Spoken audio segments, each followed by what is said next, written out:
Hello everyone. So guys, SSC JE 2023 के examination बहुत करीब है, आप सभी को पता है। और जैसे जैसे दिन निकल रहे हैं वैसे वैसे आपका समय भी कम होता जा रहा है। अक्टूबर में 9, 10, 11 अक्टूबर को एग्जामिनेशन होने हैं। क्यों ना हम उन सब्जेक्ट को सबसे पहले टारगेट करें जिन सब्जेक्ट से हमें ज़्यादा मार्क्स मिल सकते हैं एग्जामिनेशन में। तो आइए जानते हैं कि सिविल इंजीनियरिंग के वो सारे कौन कौन से सब्जेक्ट हैं जिनका वेटेज जो है एसएससी जेई के एग्जामिनेशन में जनरली देखा गया है कि मतलब ऑन एन एवरेज देखा जाता है तो ज़्यादा ही रहता है। तो उस हिसाब से सभी सब्जेक्ट को समझते हैं कि सभी सब्जेक्ट का वेटेज कैसा देखने को मिलेगा आपको एग्जामिनेशन में। और उसी हिसाब से अपनी स्ट्रेटजी प्लान कर लीजिए कि रिवीजन की स्ट्रेटजी क्या होनी चाहिए, किस तरीके से कौन से सब्जेक्ट को पहले रिवाइज करें। ये आपके लिए बहुत ज़्यादा हेल्पफुल होने वाला है। चलिए सबसे पहले बात करते हैं वो तीन इंपॉर्टेंट सब्जेक्ट, सबसे पहले आरसीसी, बीएमसी और सॉइल की। ठीक है। तो बीएमसी, आरसीसी और सॉइल में जनरली आरसीसी और कंक्रीट टेक्नोलॉजी को साथ में क्लब कर दिया जाता है, क्योंकि कंक्रीट टेक्नोलॉजी जो है बिल्डिंग मटेरियल में भी पढ़ाई जाती है और आरसीसी में भी पढ़ाई जाती है और आरसीसी से ज़्यादा रिलेटेड है। ठीक है। तो लगभग लगभग 8 से 12 ऑन एन एवरेज इतने क्वेश्चन कम से कम आपको देखने को मिलते हैं आरसीसी और कंक्रीट टेक्नोलॉजी से। तो ये बहुत ज़्यादा इंपॉर्टेंट सब्जेक्ट हो जाता है आपके लिए। स्टार मार्क कर रहा हूँ, जो फर्स्ट पेज पे आपको जो सब्जेक्ट दिख रहे हैं ये सारे के सारे इंपॉर्टेंट हैं। बिल्डिंग मटेरियल की बात करूँ तो 10 से 12 क्वेश्चन अमूमन यहाँ पे दिख जाते हैं आपको बिल्डिंग मटेरियल से। बीएमसी इसीलिए बोलता हूँ कि क्वेश्चन प्रैक्टिस ज़्यादा करो। यहाँ पे पढ़ने का तरीका, बिल्डिंग मटेरियल को तैयार करने का तरीका सबसे बेस्ट है कि आप प्रीवियस ईयर के क्वेश्चन उठाइए, लगातार क्वेश्चन की प्रैक्टिस कीजिए। सॉइल मैकेनिक्स की अगर हम बात करें गाइज, तो सॉइल मैकेनिक्स में 8 से 10 क्वेश्चन आपको ऑन एन एवरेज देखने को मिलते हैं। कभी कभी किसी किसी सेट में ऐसा हो जाता है कि सॉइल मैकेनिक्स के क्वेश्चन नहीं आते हैं, कम आते हैं। ये पिछला लास्ट ईयर और लास्ट लास्ट ईयर ऐसा देखने को मिला कि एक दो सेट में ऑलमोस्ट ना के बराबर थे, 2 से 3 क्वेश्चन ही थे।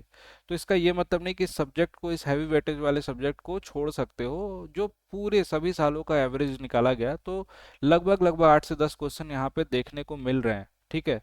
तो किसी सेट में हो सकता है कि कम होंगे तो किसी ना किसी क्वेश्चन को तो बढ़ाएंगे वो लोग। अगर सपोज करो इसमें 3 से 4 आ रहे हैं तो कहीं आरसीसी में बढ़ जाएंगे, 17-18 क्वेश्चन हो जाएंगे।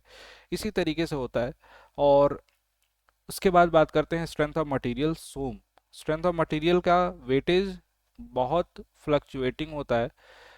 ऑन एन एवरेज अगर बात करें तो 6 से 8 क्वेश्चन आपको देखने को मिलेंगे सोम से, स्ट्रेंथ ऑफ मटेरियल से। और जिसमें भी आपको स्टार्टिंग का प्रॉपर्टीज वाला पोर्शन, डिफ्लेक्शन कैलकुलेशन के पोर्शन और कॉलम वाले पोर्शन से क्वेश्चन देखने को मिलते हैं। एफएम की बात करें अगर, फ्लूइड मैकेनिक्स की, यहाँ से लगभग ऑन एन एवरेज 6 से 8 क्वेश्चन देखने को मिलते हैं, including OCF, open channel flow को इसमें इंक्लूड कर रहा हूँ, जिसके 3 से 4 क्वेश्चन का वेटेज होता है। कभी कभी ओपन चैनल फ्लो के एक ही क्वेश्चन देखने को मिलते हैं तो एफएम के क्वेश्चन ज़्यादा होते हैं। कभी कभी ओपन चैनल फ्लो के क्वेश्चन ज़्यादा देखने को मिलते हैं तो यहाँ पे एफएम से कम हो जाते हैं। तो ऑन एन एवरेज 6 से 8 यहाँ पे वेरिएशन दिखाई देता है। इन्वायरमेंट की बात करूँ, इन्वायरमेंटल इंजीनियरिंग का, तो इसका एवरेज 5 से 7 क्वेश्चन का है। सब्जेक्ट बहुत बड़ा है, बहुत कुछ पढ़ना है, बहुत सारी वैल्यूज याद करनी है। जिस हिसाब से इन्वायरमेंट पूरा का पूरा सब्जेक्ट है जिसमें पॉल्यूशन, नॉइज पॉल्यूशन वगैरह इंक्लूडेड है।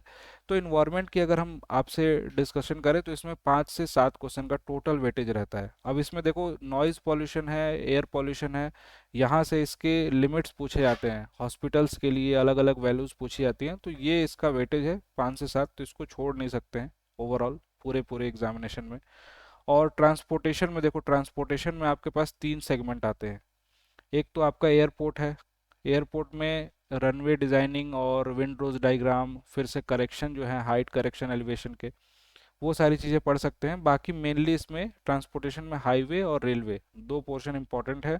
हाईवे में ज्योमेट्रिक डिज़ाइनिंग और ट्रैफिक इंजीनियरिंग, ये दोनों इंपॉर्टेंट है। और रेलवे में आपको पूरा का पूरा रेलवे में सिग्नल्स भी पढ़ना है और रेलवे में ट्रैक के लिए जो छोटे छोटे टर्म्स जितने भी पढ़ते हैं, सुपर एलिवेशन, वो सारी चीज़ें, वो सब कुछ, track geometry, geometrical designing railway की भी पढ़नी है। तो उसका वेटेज जो है ओवरऑल 5 से 7, 6 या 7 क्वेश्चन का होता है। इसमें कई बार ऐसा होता है कि हाईवे के क्वेश्चंस आपको 3-4 दिख दिख जाएंगे और रेलवे के 1-2 क्वेश्चन दिखेंगे। तो ये वैरी करता है इसमें। इसमें ऑन एन एवरेज ये 5 से 6 क्वेश्चन आपको दिखते हैं। एस्टिमेशन, कॉस्टिंग और बिल्डिंग मटेरियल को, दोनों को अगर क्लब किया जाए तो दोनों में से ज़्यादातर क्वेश्चन आपके एग्जामिनेशन में, ऑलमोस्ट 20% क्वेश्चन फंस जाते हैं। एस्टिमेशन कॉस्टिंग में 4 से 6 क्वेश्चन फिक्स है कि इतने क्वेश्चन तो आएंगे। इसमें स्टार्टिंग वाला जो पोर्शन होता है एस्टिमेशन एंड कॉस्टिंग का, जिसमें मान के चलो कि जो आपसे पूछते हैं लोग कि क्या है यूनिट, यूनिट मेजरमेंट की यूनिट पूछ लिया जाता है एक्सकवेशन के लिए और बाकी सारी चीज़ों के लिए।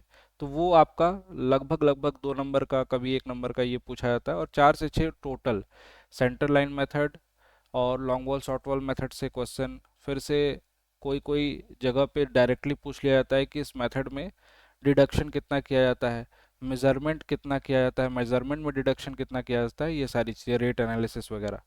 और वैल्यूएशन भी इसी में इंक्लूडेड है।